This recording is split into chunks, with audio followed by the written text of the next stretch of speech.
All right, well, welcome back.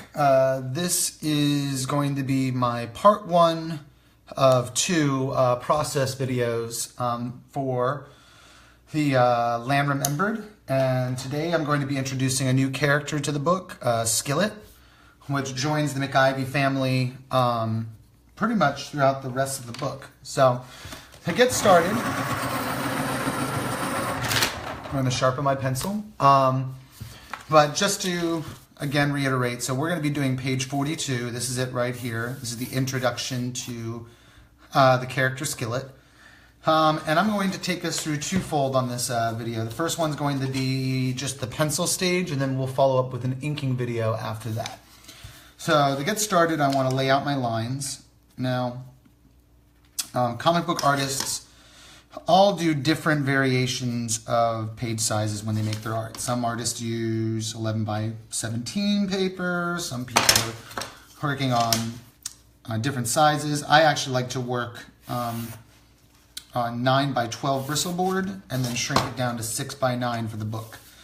So using my Blue Line non-photo blue pencil here, I'm just going to mark out the dimensions. And let's see,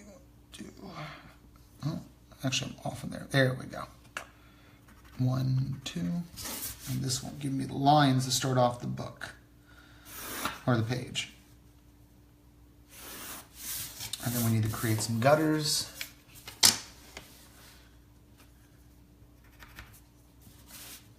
On the other side, it's just the margins on the bottom and the top.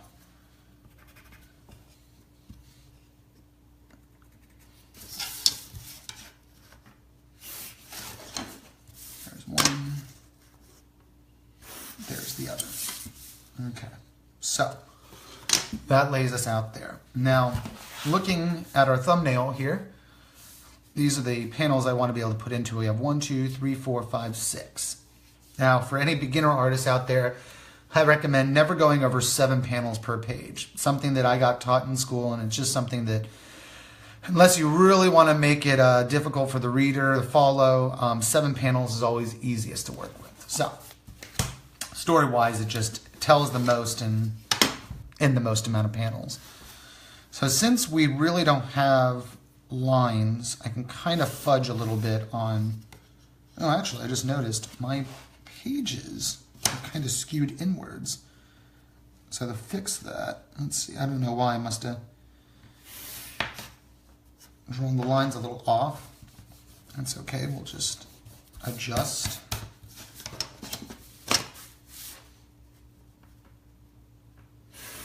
So what's so great about this blue pencil is that I can, well, that's so off. Let's see. I want to make sure that we don't mess this up.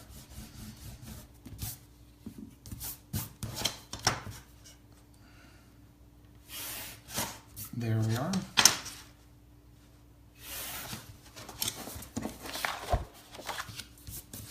Okay. No. I kind of fudge with the lines for the gutters because, to be honest, since the whole book is kind of borderless, I feel as long as we just get the general story in between the boxes, it's okay if they're slightly off. Now, if you're going to be doing borders for your actual panels, I recommend you actually do take a little bit more time with the measurements, but that's my opinion for that. Now, that'll be fine. All right, so now we've got the panels out. The next thing we're going to focus on is just getting in our imagery. Now again, referring back to my thumbnail book, as you can see here, I do just a little bit of the illustration process. I don't worry about making it look too detailed. I'm just trying to get the idea of how I want the story to flow. So we'll start off with the first panel, which is to introduce Skillet. And this will be the first time I've drawn him officially into the book. So I've got him hiding behind a clump of palmettos, which is how it's written in the book. And then we will have, and I'm giving him kind of a square head.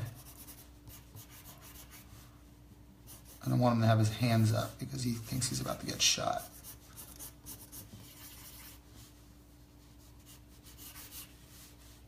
Actually.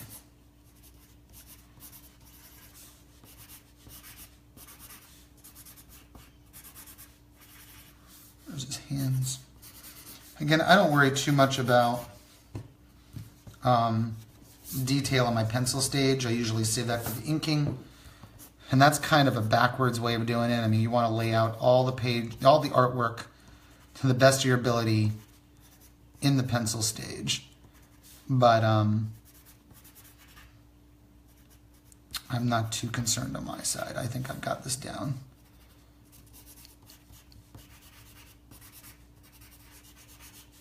And there is Skillet. Now, we've got Tobias coming over to him.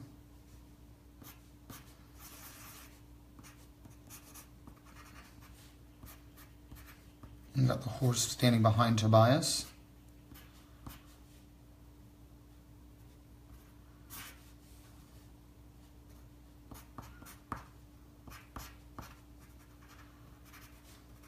Again, you can see I'm not too concerned.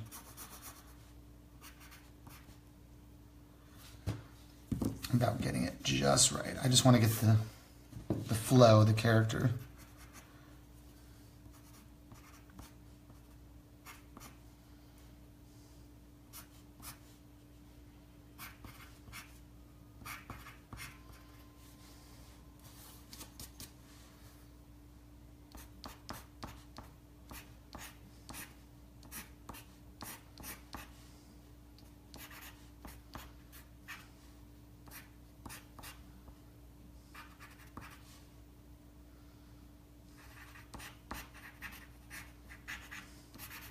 And there we go. There's the characters over there. Got them interacting.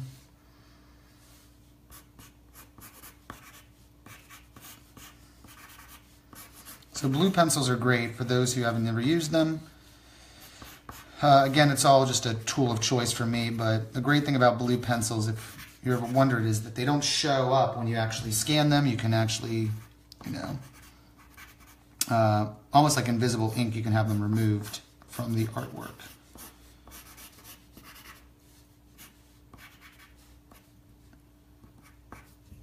He's gonna have his hand like that, so when they scan anything that's still blue, I can phase out of it, and then we can have just the ink remain, which you'll see the ink in the second video. Now again, I'm just going to rough these out. I'll go back and I'll give them a little bit of more polishing, just so that you can see as a viewer. But most of the time, I don't really do that.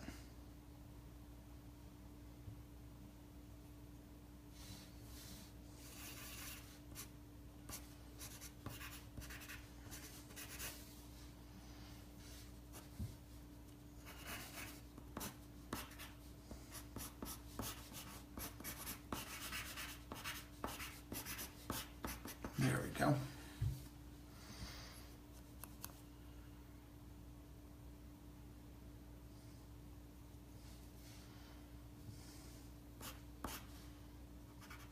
We're going to have Skillet be happy in this scene. And then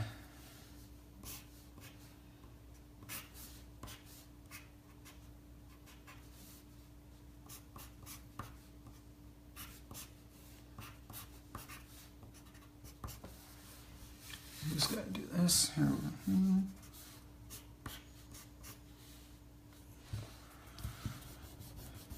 And we'll shrink them down. It's always a good idea to rotate the camera as much as you can or change perspectives. A lot of budding artists that I see when I do my library visits, a lot of them just kind of stick to the same single camera shot, which is from the side, always from the side, like a comic strip. Even when they want to do some dynamic stuff, it's always from that side angle. So it's always good to kind of move the camera around just as if it was a movie. And then I forgot that this will be the first time we'll see the new McIvy family home, which we're going to make a little bit bigger now.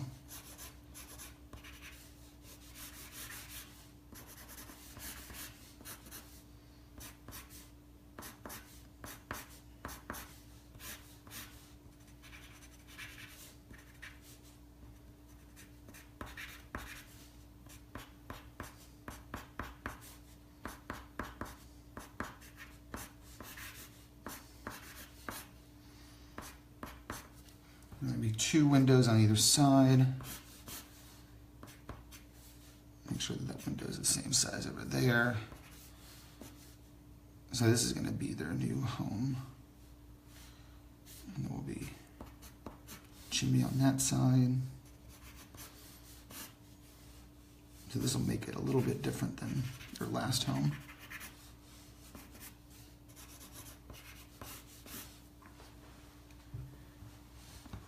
Give it some dimension inside. I'm wondering if I should go ahead and... Nah, that's too modern to have them have that. I don't think that was in the book. So, there is the house. Set it in a little bit more of a woodsy area this time.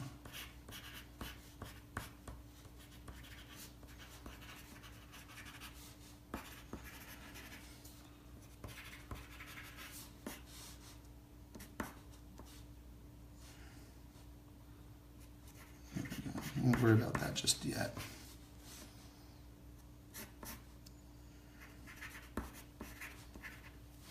And there we go. So that's the general pencils, and just so that you have something to look at, I'll go in and I'll flesh these pencils out a little bit more. I'll show you what Skillet here is going to look like.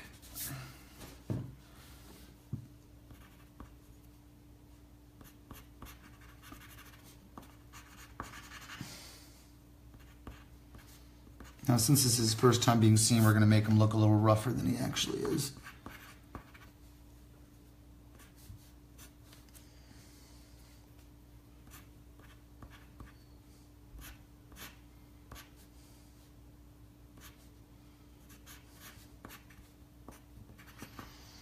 Remember, Skillet used to be a slave, so we've got to make sure that he kind of has the worn clothes and just a little raggedy so that it can show really how hard it was for him.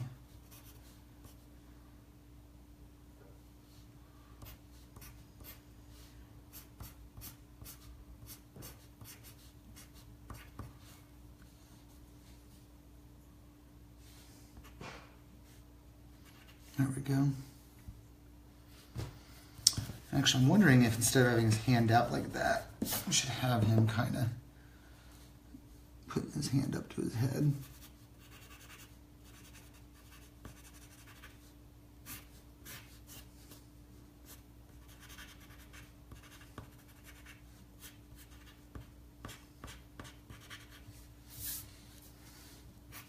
There we go.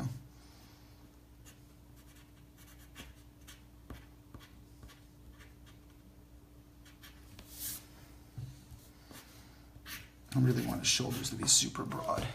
I'm going to make him an imposing figure. Since Skillet was just such a sweet guy in the book, we want him to really stand out how strong he really was. Because he does a lot for the McIvy family.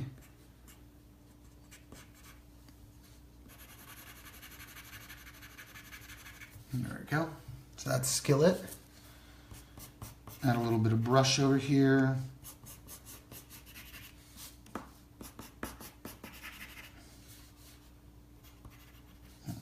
Distant vegetation. Flesh out Tobias a little bit.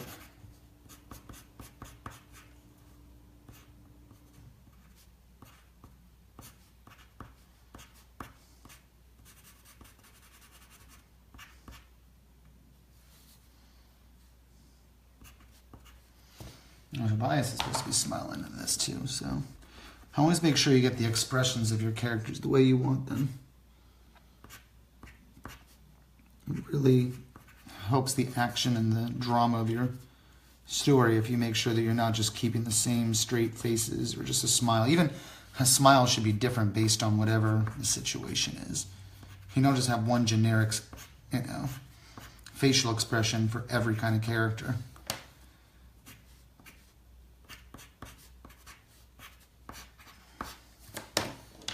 That's Tobias a little bit.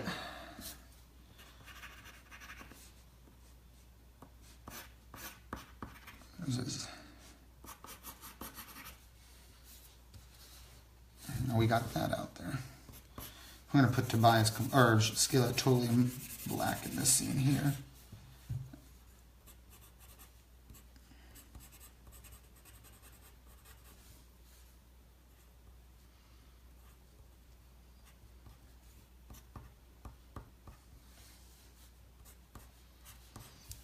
Just like, because this is the scene where he actually tells him his name is Skillet, which is going to confuse Mr. McGivey here a little bit.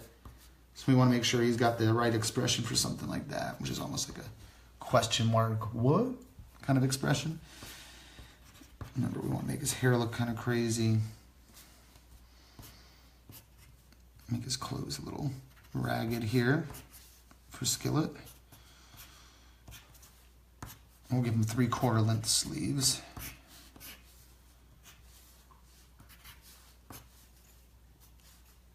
We want to give him a worried expression on this because he thinks he's about to get shot.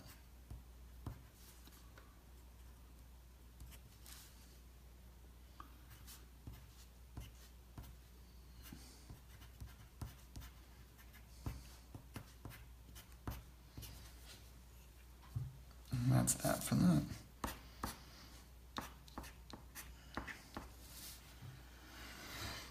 And like I said, this is all just going to be roughed out. We're going to definitely add in more detail, make sure that it looks perfect in the long run. But that's pretty much it. We will make sure to add in a lot more detail for the second part of this video. Now, again, a lot of research was done for this. As, for example, for these scenes with the house, I already knew what I wanted the house to look like based off of some of the research I was doing into what 19th century houses looked like in Florida. So we want to make sure this cabin has that right feel for it. And then, of course, making sure that the clothes have the right feel too, so that you don't, have any doubt about what period of time this takes place during.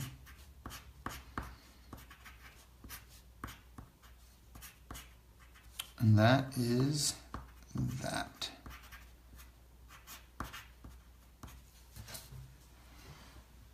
There you go. Page is complete, at least pencil-wise. So next step, what we'll do is we'll go ahead and we'll ink it, and we will bring this page to life. But for this video, we are done. Stay tuned. Part 2 will probably continue in a little bit here. And for those of you who will be watching this on the blog, just scroll down to the next video and you'll see it there. So, all right. Well, thank you very much, and we'll see you in a little bit.